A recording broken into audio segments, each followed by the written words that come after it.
नमस्ते, welcome to are के stories. I hope I am looking okay, क्योंकि last एक वीडियो में किसी ने कहा था कि आप तो सुनियो जैसी दिख रही हो।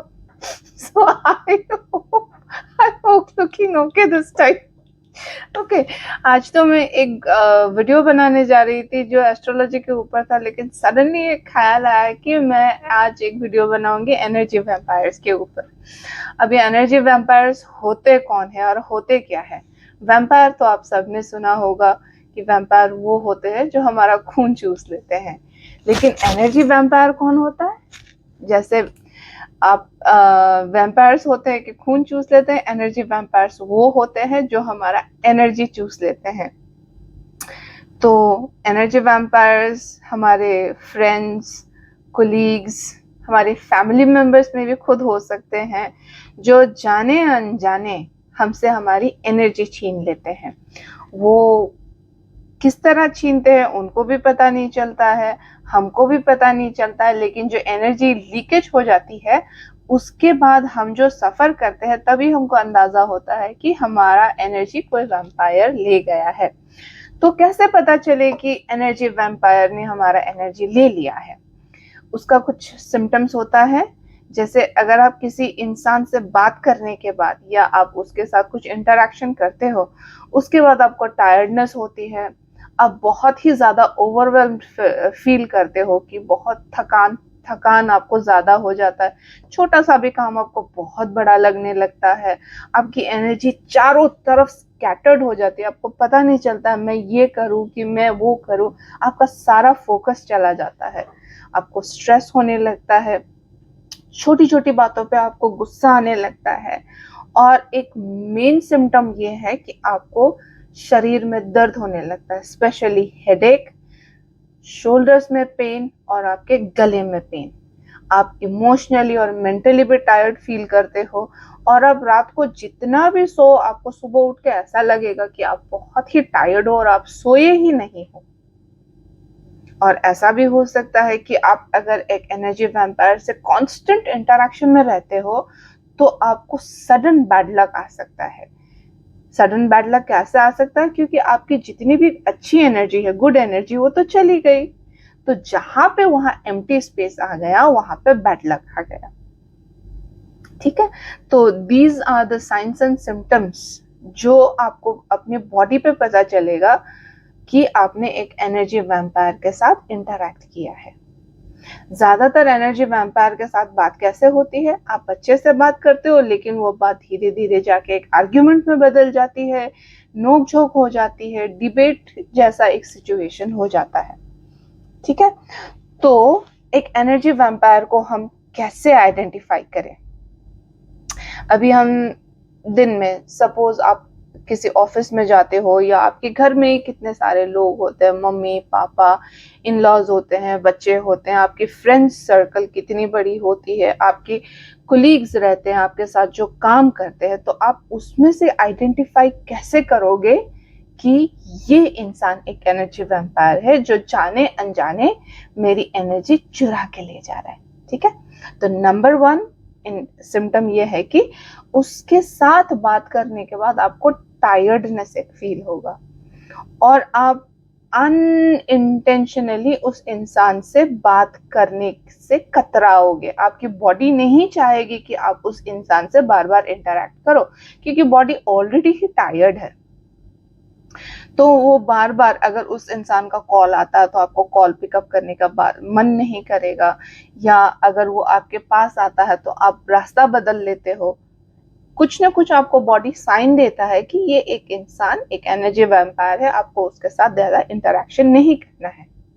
और वो ही इंसान चाहेगा कि बार बार आपसे कोई रिस्पॉन्स निकले, वो कुछ भी बोले या कुछ भी करे आपसे एक रिस्पॉन्स आए, क्योंकि वो रिस्पॉन्स ही उसके लिए एक एनर्जी का फॉर्म है। ठीक है, तो ये लोग ज्यादातर क्या करते हैं, ज्यादातर वो बहुत ज्यादा गॉसिप करते हैं, बिचिंग करते हैं, बिचिंग आजकल की जो लैंग्वेज है उस पर बिचिंग करते हैं कि इसका बात जाके उसको बोलेंगे, उसका बात जाके फिर आपको बोलेंगे। अभी ऐसा तो होता है कि हमको गॉसिप करने में बहुत मजा आता है, लेकिन जो भी गॉसिप करते हैं याद रखें, जो इंसान आपको आके किसी और के बारे में बताता है, उसकी क्या गारंटी है कि वो दूसरों को जाके आपकी बातें नहीं बताता, है ना? तो ये चीज जरा ध्यान में आप रखें, क्योंकि अगर आप किसी वैम्पायर एनर्जी वैम्पायर के साथ इंटरैक्ट कर रहे हो तो उसको आप फीड भी कर रहे हो, उसको आप एनकरेज कर रहे हो गॉसिप करके। नंबर 2, वो बहुत कंप्लेन करते हैं अपने सिचुएशन के बारे में, अपने घर के बारे में, दूसरों के बारे में, किसी के भी बारे में हमेशा कंप्लेन ही रहता है कि इसको ये नहीं आता, उसको ये नहीं आता। और उनका मेन फोकस ये रहता है कि इसको तो नहीं आता, उसको भी नहीं आता, लेकिन मुझे सब आता है। ये चीज आपको ध्यान रखनी है, क्योंकि आप कुछ भी काम करते होंगे, आपने सोचो एक अच्छा सा प्रोजेक्ट आपने बना लिया, लेकिन उसमें खामियां निकाल के एनर्जी वैम्पायर ऐसे दिखाएगा कि जितना गलत पार्ट है वो आपने किया और जितना अच्छा पार्ट है उसने किया। ठीक है, उससे क्या होगा, आप तो किसी को एक्सप्रेस नहीं कर पाओगे कि ये गलत है। अगर आप एक्सप्रेस नहीं कर पाओगे तो आपको टायर्डनेस आ जाएगा, आपको मेंटली एग्जॉस्शन आ जाएगी, और स्लोली स्लोली आपकी जो एनर्जी है वो लीक हो जाएगी। नंबर 3, वो आपको गिल्ट ट्रिप करेगा। गिल्ट ट्रिप मतलब कि आपको गिल्टी फील कराना कि मैंने तो तुम्हारे लिए इतना कुछ किया, तुम मेरे लिए इतना नहीं कर सकते हो। आप भी सोचोगे हाँ इसने तो मेरी मदद की थी, तो मुझे भी इसकी मदद करनी चाहिए। लेकिन कितनी बार उसने शायद फेवर आपको किया हो, एक बार, लेकिन उसी एक फेवर का आपको ब्यौरा देके वो बार बार बार बार बार बार आपसे फेवर लेता रहेगा, और आप फेवर करते करते करते थक जाओगे, और इतना थक जाओगे कि आप उसको ना कहना चाह के भी आप कह नहीं। नेक्स्ट, वो कुछ भी एक्शन के लिए रिस्पॉन्सिबिलिटी नहीं लेगा। वो काम करेगा जरूर, लेकिन रिस्पॉन्सिबिलिटी वो बिल्कुल नहीं लेगा, क्योंकि वो काम करने के बाद अगर वो सही नहीं होता है तो वो बाद में ऐसे जनाएगा कि ये काम तो मैंने तुम्हारे लिए किया, तुम्हारे कहने पे किया, मैंने तो जानबूझ के थोड़ी किया ये गलत काम, तुमको हेल्प करने के लिए किया। लो, हो गया ना, एक तो गिल्ट ट्रिप भी हो गया, दूसरा वो सारा रिस्पॉन्सिबिलिटी वो आपके सर आ गया। ठीक है, so number 1 they complain, number 2 they gossip, number 3 they will guilt trip, number 4 they will refuse to take responsibility.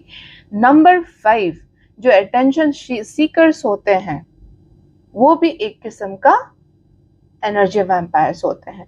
तो जब तक अच्छी अटेंशन मिलती है तब तक बहुत अच्छा। अगर अच्छी अटेंशन नहीं मिली तो अटेंशन तो चाहिए, तो गलत काम करके। तो जैसे आप देखो किसी घर में एक सपोज एक मदर है या सासू माँ है, उनको अभी कोई अटेंशन नहीं दे रहा है, तो सडनली वो बीमार पड़ गई, तो सारे लोग हाय हाय हाय मम्मी को क्या हो गया, माँ को क्या हो गया, उनकी तरफ अटेंशन चला गया। So that is a form of taking energy from others, that is an example of attention seeking.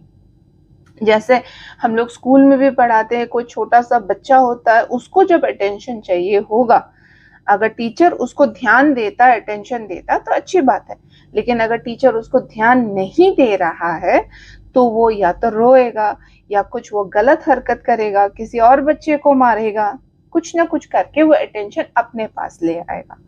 But छोटे में ये हैबिट्स जो है, ये जो एक्टिविटीज है, थोड़ा फनी सा लगता है, अजब सा लगता है, लेकिन यही एक्टिविटीज बड़े होके अटेंशन सीकिंग बिहेवियर बन जाता है, और जो एक सिम्टम है एनर्जी वैम्पायर होने का।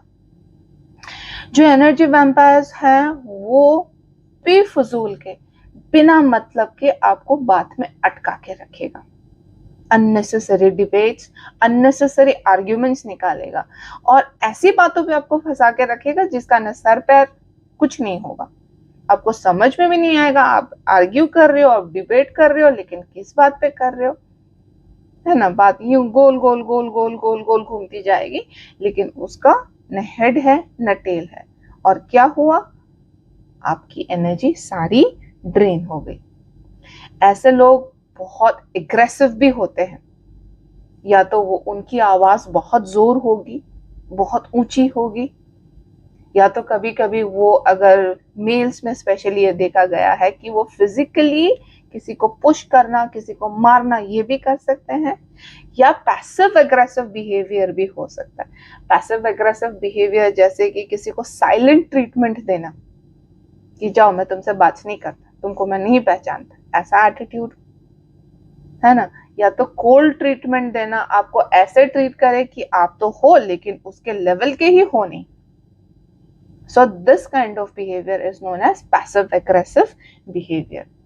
Sometimes they will be overly dramatic, जैसे हम सीरियल्स में देखते हैं ना, एकदम से बेहोश हो जाना, स्पेशली जब बहुत सारे लोग सामने हो, या तो अपना दुखड़ा बार बार रोना। हाँ, कुछ दिन पहले मैंने एक ऐसा केस सुना था कि एक लड़के की शादी होने वाली थी और उसकी बहन जो थी वो थोड़ी सी शी वाज डिसेबल्ड।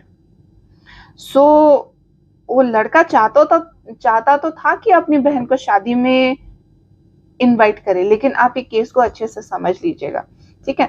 तो वो लड़का चाहता था कि अपनी बहन को अपनी शादी में इनवाइट करे, लेकिन जब लड़के को डाउट होता था कि उसकी बहन अटेंशन सीकिंग करती है, क्योंकि हमेशा वो जब भी किसी भी कोई भी अच्छा सेरेमनी होता है घर में, या कुछ भी हैप्पी ओकेजन होता है घर में, वो अपने अपाहिज होने का कहानी सबको सुना के, अगर किसी का बर्थडे है तो बर्थडे बॉय या बर्थडे गर्ल की तरफ से अटेंशन अपनी तरफ लाएंगे, किसी और की शादी हो तो अपना दुखड़ा गा गा के रो धो के सारा अटेंशन अपने पे लाती है।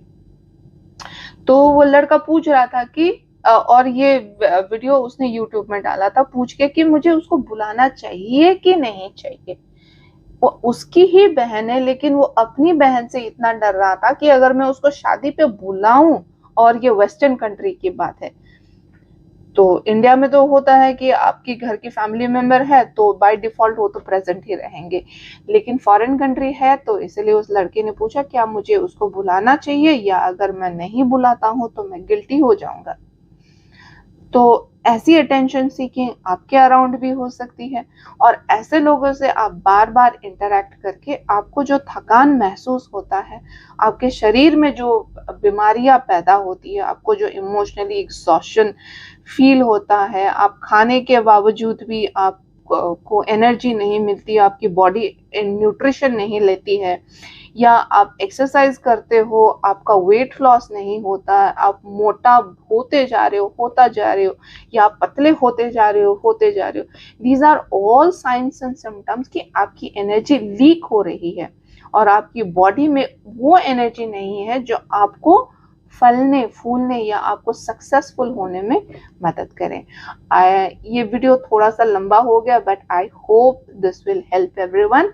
This is RK Stories, this is Rita Kamlapuri saying bye bye, नमस्ते।